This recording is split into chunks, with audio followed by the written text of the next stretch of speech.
Françaisdanslemonde.fr, la première plateforme multimédia d'aide à la mobilité internationale. Bienvenue sur notre podcast, je suis Gauthier Seyss et j'ai le plaisir de passer 10 minutes avec Raphaël Renaud. On vous emmène à Tahiti. 10 minutes, le podcast des Français dans le monde. Françaisdanslemonde.fr. Je suis content, je vais passer 10 minutes avec un auditeur adaptophile. Le terme est de lui. Il est pas mal ce mot, faudrait peut-être le déposer, adaptophile. Bonjour Raphaël. Bonjour Gauthier. Adaptophile parce que toi, on te met dans n'importe quel pays dans le monde et puis tu t'adaptes. Oui, effectivement, là j'ai connu 6-7 différents pays pendant ma carrière et à chaque fois on a su s'adapter avec beaucoup de bonheur d'ailleurs. Donc oui, c'est un peu notre spécialité. Et maintenant, en plus, tu fais toutes ces expatriations avec dans ton téléphone l'application Français dans le monde puisque tu as découvert notre média. Ouais, j'aime beaucoup. Je trouve que c'est très sympa et le fait de créer du lien entre les expatriés qui sont loin, je trouve que c'est une très bonne idée. On reste toujours français, même quand on est très très loin de chez soi. Là, t'es à 22 heures de vol de Paris. Tu restes toujours français ? Oui, moi je continue à lire la presse française, des podcasts français. Oui, il y a un vrai attachement avec la France, donc non, je reste définitivement français. Maintenant, t'es parti depuis quelques années. Est-ce que quand justement tu regardes un peu les infos, les actus, tu te dis je suis bien content d'être autre part qu'en France? Ce serait facile de dire oui, mais je pense que la France est un magnifique pays, m'a donné des chances extraordinaires. Donc non, je regarde toujours le pays avec bienveillance, mais c'est vrai que moi je préfère aller découvrir le monde et donc mes yeux se tournent en dehors de France pour l'instant. Excellente réponse. Alors, on commence aux origines. Tu es des Hauts-de-France, Vitry en Artois. Il n'y en a pas beaucoup qui sont de Vitry en Artois, donc ça doit pas parler à grand monde. Tu fais des études à l'École nationale supérieure des arts et métiers, ce qui va te permettre de vivre un peu dans la capitale. Et puis ensuite, tu rentres dans une grosse société qui s'appelle Capgemini, qui va te donner l'opportunité de connaître ta première aventure à l'international. Comment tu sais que tu avais envie de découvrir le monde ? Ça vient de la famille, ça vient d'un parent, ça vient d'un oncle, ça vient de d'où ? Alors, pas du tout. En fait, je pense que je suis le premier à avoir eu cette vie un petit peu en dehors de France. En fait, je vivais à Paris, un peu métro, boulot, dodo, envie d'une vie d'ailleurs, envie d'avoir des opportunités nouvelles. Et c'est vrai qu'avec Capgemini, il y a eu cette opportunité de développer des activités en Inde. C'était l'idée dans le monde de l'informatique de construire des ponts entre l'Europe et l'Inde. Et puis j'ai levé ma main et on m'a envoyé à Bangalore. Donc j'ai vécu quelques années à Bangalore. Et puis j'ai eu la chance de rayonner sur plusieurs villes en Inde, Mumbai, Calcutta. Donc effectivement, je me suis promené quelques années en Inde. Mais basé à Bangalore. Alors, Hauts-de-France, région parisienne, Inde, il y a un choc ? Il y a un choc, mais honnêtement, c'est un choc qui se vit bien. Il faut pas regarder par terre, c'est ce que je disais aux amis qui venaient me voir. Il faut regarder les yeux des Indiens, la bienveillance, les bras ouverts, les sourires. Et en fait, on a vraiment passé un très très bon moment là-bas. Il faut dire aussi qu'on était quand même dans des très bonnes conditions, donc une vie qui nous a beaucoup plu, qui a duré en tout 2 ans et demi, 3 ans.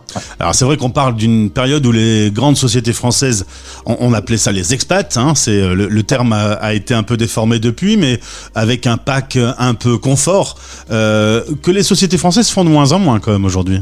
C'est ce que je comprends. En fait, moi j'ai vécu ça. J'ai commencé ma vie en tant qu'expatrié, et puis après on parlait de détachement. Et puis je vois beaucoup aujourd'hui de personnes qui prennent eux-mêmes leur avenir en main et qui décident de prendre le billet d'avion et d'aller trouver des nouvelles opportunités ailleurs. Donc effectivement, moi j'ai vu un peu ce mouvement, même si encore aujourd'hui il y a des expatriés et tant mieux pour eux, mais on voit que les grandes sociétés aujourd'hui rechignent un petit peu à offrir ce type de package qui existait avant.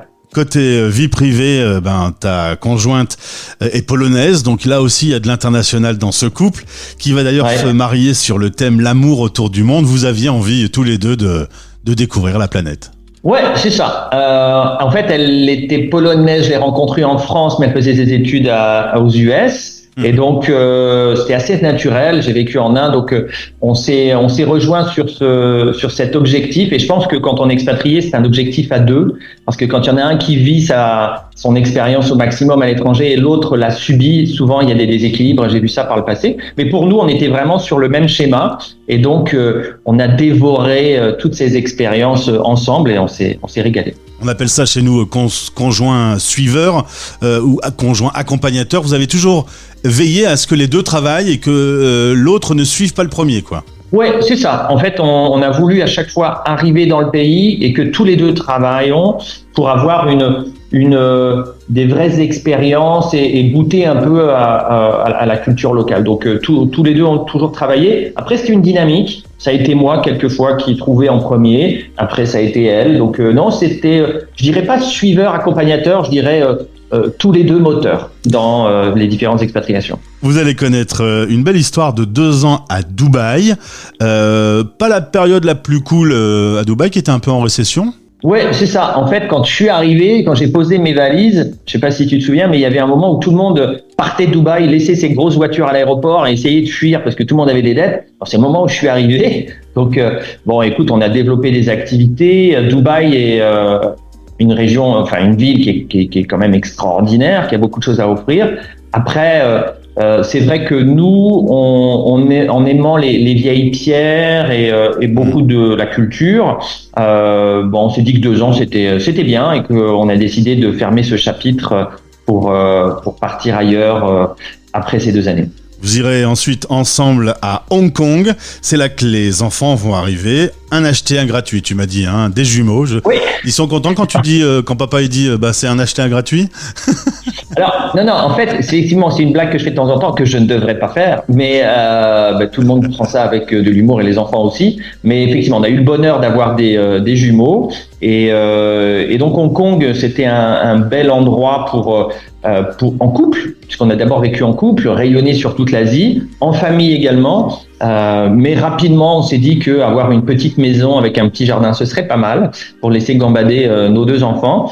Et après 3 ans, on s'est dit qu'on allait se tourner vers d'autres aventures. Et c'est là où on a décidé de partir sur le Canada. Un mot avant d'arriver au Canada sur des amis que vous aviez à Hong Kong. Tout le monde est parti ces dernières années. On peut dire que Hong Kong a changé de visage ? Ouais, en fait, on est toujours resté en contact avec notre groupe d'amis là-bas. On a senti vraiment de la crispation avec la gestion du Covid qui a été difficile, et puis la Chine qui prend clairement la main sur Hong Kong. Donc, on a vu beaucoup d'amis partir de Hong Kong à Singapour, un peu en catastrophe d'ailleurs. Donc, effectivement, Hong Kong n'est peut-être plus ce que nous on a connu il y a une dizaine d'années. Et honnêtement, il y a 10 ans, c'était vraiment top. On avait beaucoup de plaisir à se retrouver, aller sur des bateaux le week-end et visiter les îles autour de Hong Kong. Donc, effectivement, il semble que Hong Kong est en train de changer de visage. Petit choc thermique avec une arrivée à Montréal. Tu m'as dit c'est très important de développer son réseau. Un petit mot sur, comme tu en as un sacré, à chaque fois tu as eu de jolis posts. Comment on fait pour développer son réseau à l'international ? On trouve des gens et on garde contact avec eux ? Ouais, en fait, alors c'est pas calculé toujours de ma part, mais l'idée c'est quand même de se faire, de pas se faire oublier, d'accord. Donc il faut, alors ça fait partie aussi moi du plaisir que j'ai à parler à des amis ou à des personnes que j'ai pu rencontrer dans le monde professionnel, mais les vœux, un coup de téléphone une fois de temps en temps, et puis garder aussi cette capacité à être flexible dans les postes qu'on vous propose. Donc oui, le réseau c'est important. Et puis après, quand on est un expatrié professionnel un peu comme moi, le réseau évolue puisque les gens bougent eux-mêmes de pays en pays. Donc et puis les réseaux sociaux aident quand même pour rester connectés. Donc capacité à rester connecté et puis capacité à être ouvert aux nouvelles opportunités qui peuvent être proposées. Vous voulez avoir une ambiance un peu plus anglophone, donc vous allez vivre à Ottawa, dans l'Ontario pendant quelques années, 3 années. C'est là que vous allez traverser la période Covid. Et puis vous vous dites, avec les enfants qui grandissent tout doucement, on retrouverait bien peut-être un peu de soleil. Résultat, vous êtes désormais installé à Tahiti. Alors Tahiti, Papeete, les îles autour, le climat, c'est plutôt paradisiaque. Il y a forcément des petits désagréments, Raphaël. Ouais, il y en a des agréments. Juste pour revenir sur Papeete et Tahiti, l'idée c'était quand même de terminer notre tour du monde. Tu l'as compris, hein, on avait fait une bonne partie du monde, mais on n'avait pas fait vraiment le Pacifique. Donc là, on se retrouve sur un petit confetti au milieu de l'océan, confetti magnifique. Tout le monde rêve de vivre à Tahiti. Donc la beauté de l'île et la gentillesse de ses habitants, ça a vraiment, ça nous a vraiment beaucoup plu. Après, si tu parles un petit peu des désagréments, c'est vrai que Tahiti est une ville qui aujourd'hui souffre un peu parce que, comme toutes les îles, hein, les accès à la ville sont compliqués, donc beaucoup de bouchons, beaucoup de trafic, parfois de la pollution dans le centre-ville, et puis une ville qui a grandi très très vite et qui a du mal parfois à se structurer. Mais bon, une expérience extraordinaire. Les enfants le week-end font du surf, on fait des balades dans la j'allais dire jungle, c'est peut-être pas le bon mot, mais dans la beauté de l'île, à l'intérieur de l'île. Et puis quand tu prends l'avion et que tu vas dans les petites îles à 1 heure de vol, là t'es vraiment au paradis. Alors les années passent, le mariage et l'amour autour du monde, ça c'est fait. Ça a été réalisé avec les enfants de surcroît. Aujourd'hui, vous voyez la suite. Alors de façon étonnante, moi j'allais m'attendre à on va revenir vivre en France. Et finalement, vous vous sentez plus canadien. C'est le Canada qui va à nouveau s'imposer. Alors oui, effectivement. Alors, c'est la première fois qu'on fait machine arrière. Tu vois, on a toujours avancé, mais là, on fait machine arrière. On va revenir à Ottawa. L'idée étant, alors on est franco-canadien. Ma femme est polono-franco-canadienne. L'idée, c'est effectivement de mettre les enfants dans une école anglaise. Et puis, on aime beaucoup le Canada, qui est un pays qui est vraiment extraordinaire. Le vivre ensemble fonctionne très bien. Et on a une organisation de vie qu'on a développée à Ottawa qui est vraiment sympa. Donc, on va y retourner au moins pour 5-6 ans. L'idée étant que les enfants puissent faire leur collège, si tu veux, là-bas. Et puis après, on verra. Tout est possible. En tout cas, un beau parcours, à chaque fois des belles expériences. Tout ça a répondu à avoir un grand terrain de jeu lorsque tu étais tout jeune. Ça correspond à ce que tu t'étais fixé ? Exactement, un grand terrain de jeu. Je pense que l'idée de découvrir, c'était vraiment notre premier moteur. Et après, souvent j'ai la question, quel est le meilleur endroit pour s'installer ? En fait, ça dépend vraiment de ce que vous recherchez. Quand on était jeune, on voulait des grandes villes, voyager tous les week-ends. Aujourd'hui, on est plus dans la construction d'une famille et la stabilité, donc on revient au Canada. En fait, toutes les expériences étaient la bonne expérience au bon moment. Donc, qu'est-ce qu'on vient chercher dans son expatriation et qu'est-ce qu'on est prêt à donner également. Vous êtes conscient que les enfants, quand ils vont grandir un peu, il y a toutes les chances du monde qu'ils soient eux aussi des grands voyageurs dans le monde ? Oui, alors effectivement, mais si tu veux, mon épouse est conférencière aussi sur des bateaux de croisière et la dernière idée qu'on disait pour notre retraite, c'est qu'on pourrait passer quelques mois par an sur des croisières et comme ça se promener et puis s'arrêter voir nos enfants là où ils seront autour du monde, quoi. Donc oui, le scénario autour du monde va continuer, je pense, d'ici notre retraite. À suivre donc sur Français dans le monde. Merci Raphaël, tu salues madame et les enfants. Merci d'avoir témoigné sur ce parcours. Au plaisir de te retrouver. Mais effectivement, et je passe de temps en temps en France, donc j'espère te rencontrer un jour. Merci en tous les cas pour cette interview.